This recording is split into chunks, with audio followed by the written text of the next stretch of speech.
Hi everyone. ඉතින් ඔයාලා හැම කෙනෙක්ම අදත් මගේ YouTube channel එකට ආදරෙන් පිළිගන්නවා. මම මුලින්ම මතක් කරන්න කැමතියි ඔයත් මගේ YouTube channel එකට අලුතෙන් එකතු වුණු කෙනෙක් නම් මාව subscribe කරලා හැමදාමත් මේ වගේ වෙනස් විදිහේ videos බලන්න එකතු වෙන්න කියලා. අද මම ඔයාගෙන් පුංචි ප්‍රශ්නයක් අහන්න කැමතියි. ලස්සන කියන්නේ ඇත්තටම මොකක්ද? ඉක්මනට උත්තරයක් දෙන්න එපා. තප්පර කිහිපයක් හිතලා බලන්න. මොකද මේ ප්‍රශ්නෙට උත්තරයක් දෙන්න ගියොත් අපි හැමෝම මුලින්ම හිතන්නේ එකම දේ ගැන.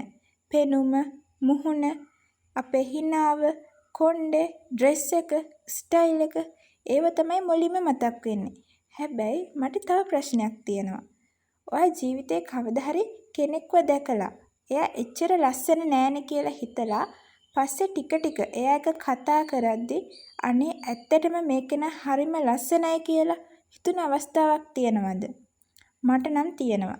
ඒ වගේම අපිට අනිත් පැත්තත් වෙලා තියෙනවා.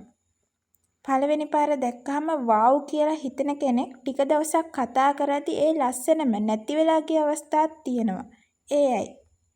එයාගේ මූණ වෙනස් වුණාද? නැහැ. එතකොට මොකද්ද වෙනස් වුනේ? අපි දකින විදිහ වෙනස් වුණා. මම හිතන්නේ ලස්සන කියන්නේ ඇස් දෙකෙන් දකින දෙයක් විතරක් නෙවෙයි. ඒක හිතට දැනෙන දෙයක්. මේ කතාව අහන ඔයත් පොඩ්ඩක් හිතන්න. ඔයාට තාමත් මතක තියෙන මිනිස්සු කවුද? ඉස්කෝලේ ටීචර් කෙනෙක්, ඔෆිස් එකේ ඔයාට හම්බෙච්ච කෙනෙක්, බස් එකේ හම්බුන අඳුරන්නේ නැති කෙනෙක්, එහෙමත් නැත්නම් පාරේදී උදව් කරපු කෙනෙක්. ඔයාට ඒ අයගේ මූණ හොඳට මතකද? සමහර විට නැහැ. හැබැයි එයාලා ඔයාට දැනෙන්න කරපු දේවල්, කියපු දේවල් තාමත් මතකයි. ඒක පුදුම දෙයක් නේද? මිනිස් මොළය ෆොටෝ එකකට වඩා ෆීලින් එකක් දිගටම මතක තියාගන්නවා. ඒ නිසා තමයි සමහර මිනිස්සු අවුරුදු 10කට විතර පස්සෙත් අමතක වෙන්නේ නැත්තේ. මට මතකයි එකපාරක් මම බස් එකක ගමන් කරද්දි වයසක ආච්චි කෙනෙක් නැග්ගා. බස් එක ෆුල් ඉඳගන්න තැනක්වත් නැහැ. එතකොට ෆෝන් එක බලමින් හිටපු පොඩි ළමයෙක් නැගිටලා කිසිම ලොකු ෂෝ එකක් දාන්න නැතුව එයාගේ සීට් එක දුන්නා. ඒ සිද්ධිය විනාඩියකටත් අඩුයි. හැබැයි අදටත් මට ඒක මතකයි. ඒ ළමයා ගොඩක් හැන්සම්ද, බියුටිෆුල්ද කියලා මට මතක නෑ. හැබැයි එයා කරපු වැඩේ මට මතකයි. ඒක තමයි මට පෙනුණු ලස්සන. අද අපි ජීවත් වෙන්නේ හැමදේම ඉක්මනින් තීරණය කරන ලෝකෙක. තප්පර 3කින් කෙනෙක් ගැන ඔපිනියන් එකක් ගන්නවා. ෆොටෝ එකක් දැකලා කැරක්ටර් එකක් තීරණය කරනවා. ප්‍රොෆයිල් එකක් දැකලා ලයිෆ් එකක් ඉමේජින් කරනවා. හැබැයි ඇත්ත ජීවිතේ එහෙම නෙවෙයි. සමහර වෙලාවට වැඩියෙන්ම hina වෙන කෙනා තමයි ඇතුලෙන් වැඩියෙන්ම දුක් විඳින්නේ. වැඩියෙන්ම කොන්ෆිඩන්ට් වගේ පෙන්වන කෙනා තමයි තමන් ගැන වැඩියෙන්ම ඩවුට් එකේ ඉන්නේ. හැමෝටම නොමිලේ උදව් කරන කෙනා තමයි රැට තනියම අඬන්නේ. අපි ඒව දන්නේ නැහැ. අපි දකින්න ට්‍රේලර් එක විතරයි. මූවි එක නෙවෙයි. ඒ නිසා සමහර වෙලාවට අපි කරන ලොකුම මිස්ටේක් එක තමයි කෙනෙක්ගේ අවුට්සයිඩ් එක බලලා ඉන්සයිඩ් එක තීරණය කරන එක. අපි පොඩි කාලේ ඉඳන්ම ලස්සන කියන දේ ඉගෙන ගත්තේ අපිම හොයාගෙන නෙවෙයි. කවුරු හරි කිව්වා මේ ළමයා හරි ලස්සනයි. තවත් කෙනෙක් ගැන කිව්වා එයා ටිකක් සාමාන්‍යයි. අපිට නොදැනෙම ඒ අදහස හිතට ගියා. ඊට පස්සේ ටීවී එකෙන්, ෆිල්ම්ස් වලින්, ඇඩ් වලින්, සෝෂල් මීඩියා එකෙන් අපිට එකම මැසේජ් එක ආවා. ලස්සන වෙන්න නම් මෙහෙම වෙන්න ඕනේ. මෙහෙම ඩ්‍රෙස් කරන්න ඕනේ. මෙහෙම ස්මයිල් කරන්න ඕනේ. මේ වගේ බොඩි එකක් තියෙන්න ඕනේ. ටික අපිත් එක්ක විශ්වාස කරන්න පටන් ගත්තා. හැබැයි මම ඔයාගෙන් තවත් ප්‍රශ්නයක් අහන්නම්. ලෝකේ හැමෝම එකම විදිහට ලස්සන නම් අපිට කෙනෙක්ව මතක තියෙයිද? හිතන්න. එකම පාට මල් විතරක් තියෙන වත්තා. මුලින් ලස්සනයි. හැබැයි ටික වෙලාවකින් ඒක සාමාන්‍ය වෙනවා. ඒත් පාට මල් තියෙන වත්තක් දැක්කම ඇස් නවතිනවා. ඇයි? වෙනස්කම් තියෙන නිසා. මිනිස්සුත් එහෙමයි. අපි හැමෝම වෙනස්. කෙනෙක්ගේ හිනාව ලස්සනයි. තව කෙනෙක්ගේ කටහඬ ලස්සනයි. තව කෙනෙක්ගේ කතා කරන විදිහ ලස්සනයි. තව කෙනෙක්ගේ හිතෙන විදිහ ලස්සනයි. ඒ නිසා ලස්සන කියන්නේ එකම ඩෙෆිනිෂන් එකකින් මනින්න බැරි දෙයක්. මට මතකයි මගේ යාළුවෙක් එකපාරක් කිව්වා මචං සමහර මිනිස්සුන්ව දැක්කහම ලස්සනක් දැනෙන්නේ නැහැ. ඒ ටික දැන හඳුන ගත්තාම එයාලා හරිම ස්පෙෂල්. ඒ කතාව ඇත්ත. අපි කැමති වෙන සමහර අයගේ ෆේස් එකට වඩා එයාලගේ පර්සනැලිටි එක තමයි අපිට බැඳෙන්නේ. අන්න ඒක නිසා තමයි සමහර අය එක කතා කරලා පැය දෙකක් ගියත් වෙලාව යනවා දැනෙන්නේ නැත්තේ. තව සමහර අය එක්ක විනාඩි 2ක් කතා කළත් ඇති වෙනවා. ඒ වෙනස ක්‍රියේට් කරන්නේ ෆේස් එක නෙවෙයි, එනර්ජි එක, කැරක්ටර් එක. ඔයා නෝටිස් කරලා තියෙනවද සමහර මිනිස්සු තැනකට ආවහම ඒ තැන වෙනස් වෙනවා. එයාලා ලොකු ජෝක්ස් දාන්නේ ලොකු ෂෝ එකක් දාන්නෙත් නෑ. හැබැයි එයාලා ඉන්නවා කියලා දැනෙනවා. මොකද එයාලා ළඟ කාම් එකක් තියෙනවා. පොසිටිව් ෆීලින් එකක් තියෙනවා. ඒ දේවල් කැමරා එකෙන් රෙකෝඩ් කරන්න බෑ. හැබැයි මිනිස්සුන්ගේ හිතේ රෙකෝඩ් වෙනවා. අද කාලේ අපි ෆොටෝ එක එඩිට් කරනවා, වීඩියෝ එක කලර් ග්‍රේඩ් කරනවා, ෆිල්ටර් දානවා, ලයිට්නින් හදනවා. ඒකේ වැරද්දක් නෑ. හැබැයි එක දෙයක් විතරක් එඩිට් කරන්න බෑ. ඒ තමයි කැරක්ටර් එක. කෙනෙක් එක විනාඩි 10ක් කතා කළාම ෆිල්ටර් ඔක්කොම අයින් වෙනවා. එතකොට ඉතිරි වෙන්නේ ඇත්ත කෙනා. ඒ නිසා තමයි සමහර වෙලාවට පෙනුමෙන් අපිව ඉම්ප්‍රෙස් කරපු කෙනෙක් කාලයක් එක්ක අපෙන් ඈත් වෙන්නේ. ඒ වගේම මුලින් සාමාන්‍ය වගේ පේන කෙනෙක් අපේ ජීවිතේ වැදගත්ම කෙනෙක් වෙන්නේ. ඒක ජීවිතේ ලස්සනම දේවල් වලින් එකක්. මොකද ඇත්තටම බියුටි එක ඩිස්කවර් වෙන්නේ එකපාරට නෙවෙයි. ටික ටික. අද ඔයා පාරේ යද්දි මිනිස්සු දිහා වෙනද වගේ නෙවෙයි. පොඩ්ඩක් වෙනස් විදිහට බලන්න. සමහර විට ලස්සන කියලා ඔයා මෙච්චර කල් හිතාගෙන හිටපු දේ සම්පූර්ණයෙන්ම වෙනස් වෙයි. ඒ වෙනස ගැන තමයි අපි ඊළඟ කොටසින් කතා කරන්න යන්නේ. හරි. අපි පොඩ්ඩක් මේ කතාව වෙන පැත්තකින් බලමු. හිතන්න ඔයාට අදම කියනවා කියලා හෙට උදේ ඉඳන් ඔයා ලෝකේ ලස්සනම කෙනා වෙනවා කියලා. ෆේස් එක perfect. hair perfect. skin perfect. හැමෝම ඔයා දිහා බලනවා. ෆොටෝ එකක් දැම්ම ගමන් ලයික්ස් 1000 ගණනක් එනවා. එක පැත්තකින් බලද්දී ඒක හීනයක් වගේ නේද? හැබැයි මම තවත් ප්‍රශ්නයක් අහන්නම්. ඒ හැමදේම ලැබුණාට පස්සෙත් ඔයා ඇතුලෙන් සතුටින් ඉඳීවිද? මේ ප්‍රශ්නයට ඉක්මනට උත්තර දෙන්න අමාරුයි. මොකද අපි හිතන්නේ මම තව ටිකක් ලස්සන වුණා නම් මගේ ප්‍රොබ්ලම්ස් ඉවරයි කියලා. හැබැයි ඇත්ත ජීවිතේ එහෙම නැහැ. අපි දකින ඇක්ටර්ස්ලා, මොඩල්ස්ලා එයාලා ගොඩක් ලස්සනයි. එයාලට මිලියන්ස් ඔෆ් ෆලෝවර්ස්ලා ඉන්නවා. ඒත් එයාලගේ ඉන්ටර්විව්ස් බැලුවොත් සමහර අය කියනවා මටත් මගේ අපියරන්ස් ගැන ඉන්සිකියුරිටි තිබුණා කියලා. එතකොට අපිට තේරෙනවා ප්‍රොබ්ලම් එක ෆේස් එකේ නෙවෙයි. ප්‍රොබ්ලම් එක අපිව දකින විදිහේ.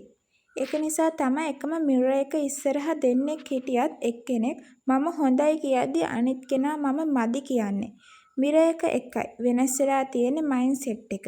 තව දෙයක් නොටිස් කරලා තියෙනවද? අපි හැමෝම අපි ගැන ගොඩක් හිතනවා. අද මගේ hair හොඳද? dress එක හරිද? මිනිස්සු මාව ජජ් කරයිද? හැබැයි ඇත්ත කියනවා නම් අනිත් මිනිස්සුත් ඒ වෙලාවේ හිතන්නේ එයාලා ගැනම. ඔයා ගැන නෙවෙයි. ඒක තේරුණ දවසට ලයිෆ් එක ටිකක් ලයිට් වෙනවා. අපි අනිත් අය ඉම්ප්‍රෙස් කරන්න ස්පෙන්ඩ් කරන එනර්ජි එකෙන් භාගයක්වත් අපේ growth එකට ස්පෙන්ඩ් කළා නම් සමහර විට අද අපි ඉන්න තැනට වඩා ගොඩක් ඉස්සරහින් ඉන්න තිබුණා. හැබැයි මේකෙන් අදහස් කරන්නේ අපියරන්ස් වැදගත් නෑ කියන එක නෙවෙයි. තමන්ව ක්ලීන්ව තියාගන්න. හොඳට ඩ්‍රෙස් කරන්න, හෙල්දි වෙන්න. ඒව හොඳ දේවල්. හැබැයි ඒව කරන්න ඕනේ අනිත් අය අප්‍රූව් කරගන්න නෙවෙයි. තමන්ට හොඳක් දැනෙන්න. මම එකපාරක් කියවපු දෙයක් මට තාම මතකයි. People may notice your face first, but they remember your heart. ඒක හරිම සිම්පල් සෙන්ටෙන්ස් එකක්. හැබැයි ඒකේ ලොකු තේරුමක් තියෙනවා. මොකද අපිටත් එහෙම මිනිස්සු මතකයි. හොඳ හાર્ට් එකක් තිබුණ මිනිස්සු. හොඳ වචනෙන් කතා කරපු මිනිස්සු. අමාරු වෙලාවක කෝල් එකක් දීපු මිනිස්සු. එයා අපේ මෙමරි එක ඉක්මනට අයින් වෙන්නේ නැහැ. ඒකට හේතුව ඇත්තටම බියුටි එක ඇස්වලට වඩා හිතට පේන නිසා. ලස්සන කියන්නේ පිටපෙනුමට වඩා ගොඩක් ගැඹුරු දෙයක්. හැබැයි මෙතන තවත් වැදගත් දෙයක් තියෙනවා. ඒ තමයි self value. කෙනෙක් තමන්ගේම වටිනාකම දකින්න විදිහ. මොකද අපිට අපි ගැන තියෙන අදහස් තමයි අපේ ජීවිතේ ගොඩක් දේවල් තීරණය කරන්නේ. ඔයා හැමදාම හිතනවා නම් මම මදි, මට බෑ, අනිත් අය මට වඩා හොඳයි කියලා ටික ටික අපේ කොන්ෆිඩන්ට් එක අඩු කරනවා. හැබැයි තමන්ගේ අඩුපාඩු තියෙනවා කියලා දැනගෙනත් හරි මම පර්ෆෙක්ට් නැහැ. ඒත් මම මගේ විදිහට වටිනා කෙනෙක් කියලා හිතන්න පුළුවන් නම් ඒක තමයි ඇත්ත කොන්ෆිඩන්ස් එක. මට හිතෙන විදිහට ලස්සන මිනිස්සු කියන්නේ තමන් ගැන විතරක් හිතන අය නෙවෙයි. තමන්ගේ අඩුපාඩු පිළිගන්න පුළුවන් අය. වැරදුනාම සොරි කියන්න පුළුවන් අය. දන්නේ නැති දෙයක් තියෙනවා නම් මම දන්නේ නැහැ කියන්න පුළුවන් අය. මොකද ඒකට ලොකු ස්ට්‍රෙන්ත් එකක් ඕනේ. අද ගොඩක් දෙනෙක් උත්සාහ කරන්නේ පර්ෆෙක්ට් වගේ පේන්න. සෝෂල් මීඩියා එකේ හැමෝම තමන්ගේ බෙස්ට් සයිඩ් එක පෙන්නනවා. ඒක හොඳයි. හැබැයි ඒක බලලා අපි අපේ රියල් ලයිෆ් එක අඩු කරලා බලන එක තමයි ප්‍රශ්නය. හිතන්න කෙනෙක් ඔයාලට ලස්සන ෆොටෝ එකක් පෙන්නනවා. ඔයා ඒ ෆොටෝ එක දැකලා තියෙනවා. වව් එයාගේ ලයිෆ් එක කොච්චර ඇමේසින්ද කියලා. හැබැයි ඔයා දන්නේ නැහැ ඒ ෆොටෝ එක පිටිපස්සේ තිබුණ ස්ටෝරි එක. සමහර විට ඒ ෆොටෝ එක ගන්න කලින් එයාටත් බෑඩ් ඩේ එකක් තිබුණා වෙන්න පුළුවන්. සමහර විට එයාටත් ෆියර්ස් තිබුණා වෙන්න පුළුවන්. සමහර විට එයාත් තමන් ගැන ඩවුට් කරනවා වෙන්න පුළුවන්. ඒ නිසා අපි මතක තියාගන්න ඕනේ දෙයක් තමයි everyone has a story. හැම කෙනෙක්ටම තමන්ගේම කතාවක් තියෙනවා. අපිට පේන්නේ කතාවේ පොඩි කොටසක් විතරයි. මේක තේරුම් ගත්තාම අපි අනිත් අයව ජජ් කරන එක ටිකක් අඩු කරනවා. ඒ වගේම අපි අපිව කම්පෙයාර් කරන එක අඩු කරනවා. මොකද හැමෝගෙම ජර්නි එක වෙනස්. සමහරු අවුරුදු 20 දී තමන්ගේ ඩ්‍රීම් එක හොයාගන්නවා. තවත් කෙනෙක්ට ඒක හොයාගන්න අවුරුදු 30ක් විතර යන්න පුළුවන්. ඒකෙන් අදහස් වෙන්නේ කෙනෙක් ෆේල් කියලා නෙවෙයි. හැමෝටම තමන්ටම කියලා කාලයක් තියෙනවා. ගහක් වුණත් එකම වෙලාවට මල් දෙන්නේ නැහැ. ඒ වගේම මිනිස්සුත් එකම වෙලාවට බ්ලූම් වෙන්නේ නැහැ. තමන්ගේ ටයිම් එක එනකම් ග්‍රෝ වෙනවා. තවත් දෙයක් තමයි අපි ලස්සන ගැන කතා කරනකොට කයින්ඩ්නස් ගැන අමතක කරන්න බෑ. අද ලෝකේ ගොඩක් දේවල් තියෙන්නේ කම්පිටිෂන් එකක් වගේ. කෙනෙක් ඉස්සරහට යනකොට තව කෙනෙක් ජෙලසි වෙනවා.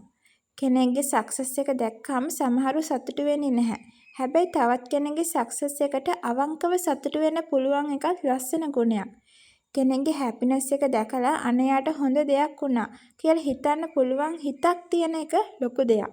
මොකද ලස්සන කියන්නේ අපි කොච්චර දේවල් ලබා ගත්තද කියන එක විතරක් නෙවෙයි. අපි කොච්චර හොඳ එනර්ජි එකක් ලෝකෙට දෙනවද කියන එකයි. අවසානයේ මිනිස්සු අපිව මතක තියාගන්නේ අපි ළඟ තිබුණු දේවල් නිසා නෙවෙයි. අපි ඔවුන්ට දැනෙන්න කරපු දේවල් නිසා. ඔයාගේ වචනයක් නිසා කෙනෙක් සතුටු වුණා නම්, ඔයාගේ උදව්වක් නිසා කෙනෙක්ට ලේසි වුණා නම්, ඔයාගේ හිනාව නිසා කෙනෙක්ට හොඳ ෆීලින් එකක් ආවනම් ඒකත් ලස්සනක්. ඒක තමයි කාලයත් එක්ක නැති නොවන බියුටි එක. හරි අපි මේ වෙනකම් කතා කළේ ලස්සන කියන දේ පෙනුමෙන් පටන් ගත්තත් ඒක පෙනුමෙන් ඉවර වෙන්නේ නැහැ කියන එක ගැන. දැන් මම ඔයාගෙන් තවත් ප්‍රශ්නයක් අහන්න කැමතියි. ඔයා කවදාවත් දැකලා තියෙනවද වයස වැඩි කෙනෙක්? හැබැයි එයා දිහා බලද්දි හිතට ලස්සන ෆීලින් එකක් එනවා. එයාගේ මුහුණේ රැලි තියෙන්න පුළුවන්. එයාගේ කොණ්ඩේ සුදු වෙලා තියෙන්න පුළුවන්. හැබැයි එයාගේ හිනාව, කතා කරන විදිහ, හැසිරීම නිසා එයා ගොඩක් ලස්සන කෙනෙක් වගේ පේනවා. ඇයි ඒ? මොකද ඇත්තටම ලස්සන කියන්නේ වයසත් එක්ක නැති වෙන්නේ දෙයක් නෙවෙයි. ඒක වෙනස් වෙනවා. පිටපෙනුම වෙනස් වෙනවා. හැබැයි ඇතුලේ තියෙන හොඳ ගතිගුණ තවත් ලස්සන වෙනවා. පොඩි දරුවෙක්ගේ ලස්සන වෙනස්. තරුණ කෙනෙක්ගේ ලස්සන වෙනස්. වයසක කෙනෙක්ගේ ලස්සන වෙනස්. ඒ හැම එකක්ම තියෙන්නේ වෙනස්ම බියුටි එකක්. අද අපි ගොඩක් වෙලාවට යං ලුක් එකට ගොඩක් වැලියු දෙනවා. හැමෝම තරුණ වගේ පේන්න කැමති. ඒක සාමාන්‍ය දෙයක්. හැබැයි ජීවිතයේ අත්දැකීම් එක්ක එන ලස්සන ගැන අපි අමතක කරනවා. කෙනෙක්ගේ මුහුණේ තියෙන සරල හිනාව පිටිපස්සේ අවුරුදු ගානක කතා තියෙන්න පුළුවන්. එයා ඉගෙනගත්ත පාඩම් තියෙන්න පුළුවන්. එයා ජයගත්ත අභියෝග තියෙන්න පුළුවන්. ඒ දේවල් තමයි කෙනෙක්ව ඇතුලෙන් ලස්සන කරන්නේ. මම හිතන්නේ මිනිස්සුන්ගේ ලොකුම බියුටි එක තියෙන්නේ එක්ස්පීරියන්ස් එකෙන් හැදෙන මැචියුරිටි එක. පොඩි කාලේ අපි හැම කෙනෙක්ම අපි ගැන හිතනවා. මට හොඳ වෙන්න ඕනි, මට ජය ගන්න ඕනි. හැබැයි කාලයත් එක්ක අපි ඉගෙන ගන්නවා අනිත් අය ගැන හිතන්න, තේරුම් ගන්න, ඉවසන්න, සමාව දෙන්න. මේ දේවල් ෆේස් එක ලස්සන කරනවට වඩා කෙනෙක්ගේ පර්සනැලිටි එක ලස්සන කරනවා. තවත් දෙයක් තමයි සමහර මිනිස්සු ලස්සන වෙන්නේ යාලා තමන්ව වෙනස් කරන්න උත්සාහ නොකරන නිසා. ඔය නෝටිස් කරලා ඇති සමහරු හැමෝම වගේ වෙන්න try කරනවා. ට්‍රෙන්ඩ් එකක් ආවොත් ඒක පස්සේ යනවා. අනිත් අය කරන දේම කරන්න බලනවා. හැබැයි සමහර අය ඉන්නවා යාලා තමන්ගේම ස්ටයිල් එකකින් ඉන්නවා. තමන් කවුද කියලා දන්නවා. ඒක නිසාම යාලා ස්පෙෂල් වෙනවා. මොකද ඔරිජිනල් කෙනෙක් වෙන්න පුළුවන් එක අද කාලේ ලොකු දෙයක්. අපි හැමෝටම ඉන්ස්පිරේෂන් ගන්න පුළුවන්. අනිත් අයගෙන් ඉගෙන ගන්නත් පුළුවන්. හැබැයි අවසානයේ තමන් වෙන්න ඕනි නේද? මොකද කොපි එකකට වඩා ඔරිජිනල් එකක් හැමදාම වටිනාකමක් තියෙනවා. මේක ජීවිතේටත් ගැලපෙන දෙයක්. අපි සමහර වෙලාවට හිතනවා මම එයා වගේ වුණා නම් කියලා. නැත්නම් මට එයා වගේ ටැලන්ට් එකක් තිබුණා නම්, මට එයා වගේ ලයිෆ් එකක් තිබුණා නම් කියලා. එහෙම නේද? හැබැයි ඔයාට අමතක වෙන දෙයක් තියෙනවා. තවත් කෙනෙක් සමහර විට ඔයාගේ ජීවිතය දිහා බලලා ඒ වගේම හිතනවා වෙන්න පුළුවන්. ඔයාට සාමාන්‍ය දෙයක් වගේ පේන දේ තවත් කෙනෙක්ට ඩ්‍රීම් එකක් වෙන්න පුළුවන්. ඒ නිසා තමන්ගේ ලයිෆ් එක අගය කරන්න ඉගෙන ගන්න එකත් ඇත්තටම ලස්සනක්. අපි හැමෝම වෙනස් චැප්ටර් එකක ඉන්නේ. කෙනෙක්ගේ ස්ටෝරි එක දැන් අන්තිම හරිය වෙන්න පුළුවන් එයාගේ චැප්ටර් එකේ. තව කෙනෙක්ගේ ස්ටෝරි එක දැන් මුල් හරිය වෙන්න පුළුවන්. හැබැයි ස්ටෝරි එක තාම ඉවර නැහැ. ඒ නිසා තමන් ගැන ෆයිනල් ඩිසිෂන් එකක් ඉක්මනට ගන්න එපා. මොකද ජීවිතේ ලස්සනම වෙනස්කම් ගොඩක් වෙලාවට අපි බලාපොරොත්තු නොවන වෙලාවට තමයි එන්නේ. ඇත්තටම අපි මෙච්චර වෙලා කතා කළේ ලස්සන කියන දේ ගැන, පෙනුම ගැන, කොන්ෆිඩන්ස් ගැන, කැරක්ටර් එක ගැන. හැබැයි අවසානයේ මට හිතෙනවා ලස්සන කියන දේ එක වාක්‍යයකින් කියන්න පුළුවන්. ලස්සන කියන්නේ ඔයා ලෝකයට දෙන ෆීලින් එක. ඔයා ළඟ ඉන්න කෙනෙක්ට ඔයා නිසා සතුටක් දැනෙනවා නම්, ඔයා නිසා කෙනෙක්ට තමන් ගැන විශ්වාසයක් එනවා නම්, ඔයාගේ වචනකින් කෙනෙක්ගේ දවස ලස්සන වෙනවා නම්, හොඳ වෙනවා නම්, ඒක තමයි ඇත්තටම බියුටි එක. අපි සමහර වෙලාවට හිතනවා ලස්සන වෙන්න නම් ලොකු දෙයක් කරන්න ඕනි කියලා. expensive clothes, big lifestyle, perfect appearance. හැබැයි ඇත්තටම මිනිස්සුන්ගේ හිතට යන්නේ ඒවට වඩා පොඩි දේවල්. උදේට හම්බෙලා දෙන අවංක හිනාව, කෙනෙක් කතා කරනකොට ඇහුම්කම් දෙන එක, වැරද්දක් වුණාම තමන්ගේ ඉගෝ එක පැත්තකින් තියලා මට සමා වෙන්න කියන එක, කෙනෙක්ට අවශ්‍ය වෙලාවක සපෝට් කරන එක. මේවට මිලක් දාන්න බෑ. හැබැයි මේ දේවල් මිනිස්සුන්ගේ හිතේ ලොකු වැලියු එකක් දෙනවා. අපි හැමෝටම ජීවිතේ එක දවසක තේරෙනවා අපි පස්සේ දුවපු ගොඩක් දේවල් తాවකාලිකයි කියලා. අද ලස්සනයි කියලා හිතන දෙයක් අවුරුදු ගානකට පස්සේ වෙනස් වෙලා තියෙන්න පුළුවන්. අද මිනිස්සුන්ගේ ඇටෙන්ෂන් එක ගන්න දෙයක් හෙට කාටවත් මතක නැති වෙන්න පුළුවන්. හැබැයි අපි කෙනෙක්ගේ හිතට දීපු හොඳ හැඟීමක්, අපි කෙනෙක්ට කරපු හොඳ දෙයක්, ඒවා දිගටම මතක තියෙනවා. ඒ නිසා තමන් ඩිවලොප් කරගන්න, තමන්ගේ ඩ්‍රීම්ස් පස්සේ යන්න, තමන්ව කෙයා කරන්න. හැබැයි ඒ අතරේ තමන්ගේ හાર્ට් එක ලස්සනට තියාගන්න අමතක කරන්නත් එපා. මොකද ලෝකේ ලස්සනම මූණ තිබුණත් හොඳ හાર્ට් එකක් නැත්නම් ඒ ලස්සන ඉක්මනින්ම අඩු වෙනවා. ඒ වගේම සාමාන්‍ය පෙනුමක් තිබුණත් හොඳ හිතක් තියෙන කෙනෙක් හැමදාම මිනිස්සුන්ගේ මතකේ ඉන්නවා. මට ඔයාගේ අවසානයෙන් ප්‍රශ්නයක් අහන්න ඕනේ. අවුරුදු 10කට පස්සේ කෙනෙක් ඔයා ගැන මතක් කරනකොට එයා ගොඩක් ලස්සන කෙනෙක් කියලා මතක් කරනවට වඩා එයා හරිම හොඳ කෙනෙක් කියලා මතක් කරන එක වටිනවද?